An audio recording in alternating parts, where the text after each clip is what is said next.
find biopics in general, if I'm being honest, kind of boring. It's not my favorite movie genre. Well, this would turn out to be less of a biopic and more of a... I'm one of the best investigative reporters, I think, in the world today.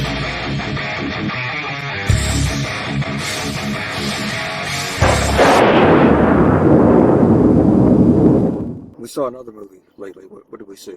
Yesterday we saw the new Bob Dylan biopic, A Complete Unknown. A Complete Unknown, that's right. Yes, starring Mr. Timothée Chalamet. So what did we think of it?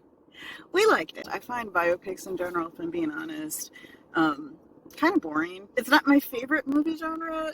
Well, this would turn out to be less of a biopic and more of a, just an exploration of a moment in time, when he came online. Timothy, he did a good job. Some people may criticize the movie, I don't know, maybe because of not getting into his character so much, like getting below the surface. That was what I liked about it. But I think that's kind of the point. I mean, part of the deal with Dylan is that he's enigmatic, and there's an enigma there that's notoriously hard to penetrate.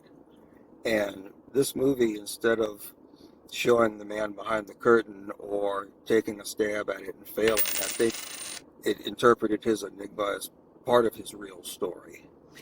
And I think that was part of the point. When it was over and I was kind of considering it, that point really struck me, what you just said. I did absolutely love Timothy's performance. He did a good job. Yeah, and that was, when I was talking about having some reservations about how I was going to feel about it, it had nothing to do with Timothy. From the beginning, I thought that was decent casting, didn't have any issues For with me, it. he was a complete unknown. And it worked. Well, he did it without impersonating him. It never felt like mimicry. I gave in to him pretty quickly, very early on in the movie, he became Bob Dylan, and I kind of rolled with it for the rest of the time. He did his own singing, too. Yeah, which is always impressive when they could pull that off. Yeah, especially when you're dealing with such distinctive music. There'd be another reveal along the way of another song, and another song, and another song. Any one of them would have been a life's work, but he kept pouring them out. After a while, it's like, oh my God, he was a genius. We're only looking at a 4-year period from his kind of explosion on the folk scene in Greenwich Village to going electric at the Newport Folk Festival. This was the climax of this film. I just thought it was a very well-made, very sturdy movie, and I felt like the climax was very satisfying. Everything that you watched up to that point, it delivered. And the supporting actors were good. Oh yeah, Edward Norton. Edward Norton was great as Pete Seeger.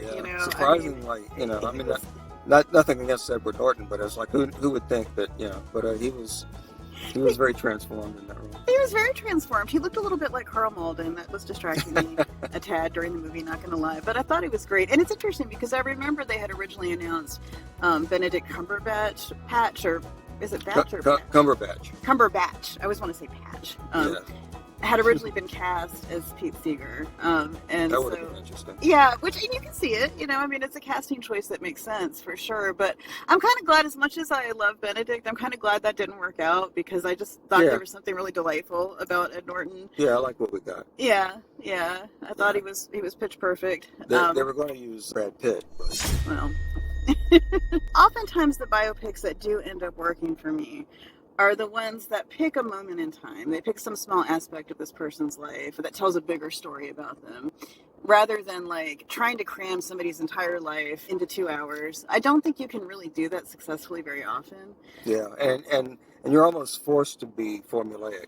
Yeah, it's the same story, the rise to fame, drugs. What I really liked about this was it didn't feel formulaic. I don't think I would have wanted a movie that was ambitiously trying to cram everything about Bob Dylan in, or was even trying to get behind the mask too much. We were watching the people that he brushed up against during that time reacting to him.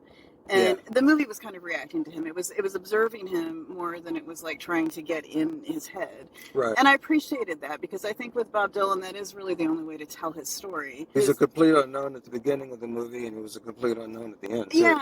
Yeah. And I don't think you can accurately capture him without having him be enigmatic and a little frustrating and contradictory. And very frustrating sometimes, And you never really know if he's putting you on or not, or if he's being a smartass, that kind of thing. I mean, that's what I love about him. He wasn't from this planet. Yeah, and I like that too. That's one thing I do want to say. I really loved that they didn't really get into his childhood, his early years, all that stuff that's always a little slow and plodding and boring at the beginning of a biopic, or even when you're reading a biography. But I liked that he was just kind of like this alien who sort of came from nowhere there. Didn't really tell you much about his backstory. They told you enough to make the point that he embellished things and he told tall tales about where he came from. But they didn't really get into any of the hard details. And They almost gave him a surrogate family at the beginning to replace that backstory, because he got with Pete Seeger's family and there had some domestic scenes there, and it was almost in place of that, we'll do this. The central conflict, what it comes down to, is his decision to do an electric performance at the folk festival. They could have made that something really trite and corny, where like he's giving speeches about having to be true to himself, or it's this artistic triumph. Again, it was an artistic triumph, but it did it in a very subtle way where it didn't hit you over the head. It was never ham-fisted about the story it was trying to tell. It shows you instead of telling you. And it's not even really a biopic in that sense. I do think it's an interesting movie about the creative process and genius. Yeah, where does it come from and how does this happen? And they don't give you any answers. They just they just rephrase the questions. Yeah. You know. And absolutely. I don't know, sometimes that's more satisfying than a pat answer that rings false. I liked that this movie had no pat answers. I loved that it never tried to tell you what to think. Another thing that, in closing, that I thought was really interesting about it is that it's the same director who directed the movie Walk the Line, the Johnny Cash biopic. Yeah, I didn't know that. Yeah, and I thought that, going into it, I thought that was something that boded well, because that was one of the rare biopics that I actually really liked. Cash was in it again. And that's what was interesting, is Johnny Cash is not a huge part of the movie, but he's a very pivotal part of the movie. He's an important part, yeah. As you said, he's almost like this sage from the future who kind of has this crucial role in Bob Dylan's life and in key moments. And what I thought was really interesting about that is that this was a Johnny Cash that felt authentically like Johnny Cash, and it captured something about Johnny Cash, not just his personality and his mannerisms, but his life and his career as a whole. Yeah, because he was drunk some of the time. It was a very different Johnny Cash than the one that was in Walk the Line, which I also thought was a very authentic Johnny Cash. And I'm related to Johnny Cash. I know you are. The same director having two very different interpretations. Yeah. That both also felt pretty spot on for Johnny Cash was just an interesting. It's almost like a director Easter egg, but he was important. Not quite an ex machina, but he did play a pivotal role, at some point. But yeah. Yeah. Even when he was drunk, he was kind of like the holy fool who tells the truth. All right. Well, the sun has gone down, literally, on this review. But we wanted to chime in because, it was all right. Yeah. Against all odds, in my opinion, it was actually all right. It was just a thoroughly enjoyable watch, I thought. Yeah. So thanks for watching. Like, share, subscribe, click the notification bell, and we will see you next time.